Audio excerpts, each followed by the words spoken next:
All right, so for elevator training, it's really simple. Most of the time, if somebody gets stuck in an elevator, there's a way to call the front desk.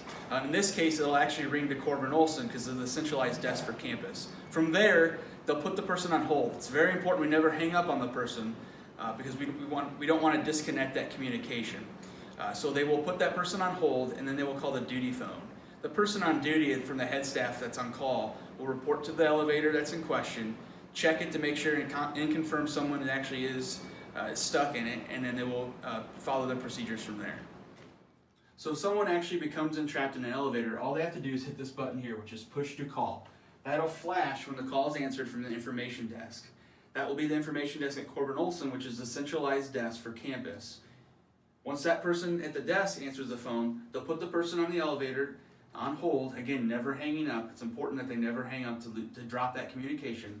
They will then call the duty phone.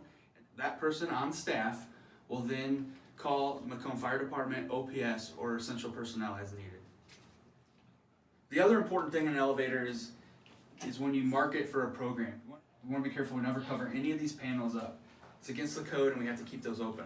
The other thing you want to do is warn your students at the beginning of the school year because there's a small crack in the elevator door and we want to make sure that no keys fall through there. Vandalism is inevitably something you're going to run into during your time as an RA. It's unfortunate it happens, but it's going to happen. And the best thing we can do is try to get ahead of it as fast as we can. So if you notice something on your floor or in your building, have those meetings. Don't be afraid to post those charges and don't be afraid to talk about it. I think oftentimes RAs are afraid of confrontation or afraid of some sort of backlash on their floor. But I'm telling you, the best way to get ahead of any vandalism is to try to address it right off the bat. If you do run into vandalism, what we want to do is get as much information as we can. So pictures, any type of leads, anything like that, and report that to your head staff. Your head staff will work with members of facilities management and myself to establish a charge. We'll bill that back to the floor, and anytime there's vandalism on your floor, we'll be very transparent and provide that information to you monthly so that you guys can have open dialogue and open discussion about why it's happening, and they know exactly what they're being charged for vandalism that occurs. We try to pinpoint that vandalism to a single source, so if it's an individual student, we'll work with them to either judicial them, in some cases arrest them, or if it's an accident, it's considered vandalism, but an accident nonetheless, we work with them to charge them. So after we process those and put them up on the floors for you guys to see, those are the discussions you're going to want to have. If it's a unique circumstance, your head staff will work with me and we'll put together a charge for that as well.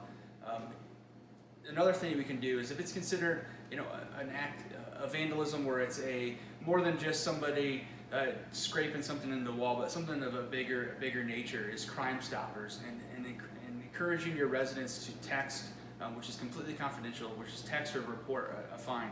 And a good incentive for that is they can actually get paid for their tips. So that's something maybe for a false fire alarm or some property gets stolen. Those are the type of things that we consider vandalism that you can use to be a confidential kind of source for that. So encourage your residents for that. The posters are on the floors and throughout campus to put you in touch with that. If vandalism does occur on your floor, I mentioned about getting as much information as possible. We try to get a single source that. So it's going to go to the individual, but if not, we'll try to go to a particular floor. If we can't pinpoint it to a particular floor, we'll pinpoint it to a particular building. And so we just try to work that funnel down to a single source, but if not, the whole entire building would encompass that charge. Just like out in the community, a tax, if somebody broke something in town, my taxes would cover that. It's the same type of mentality in terms of community building and charging.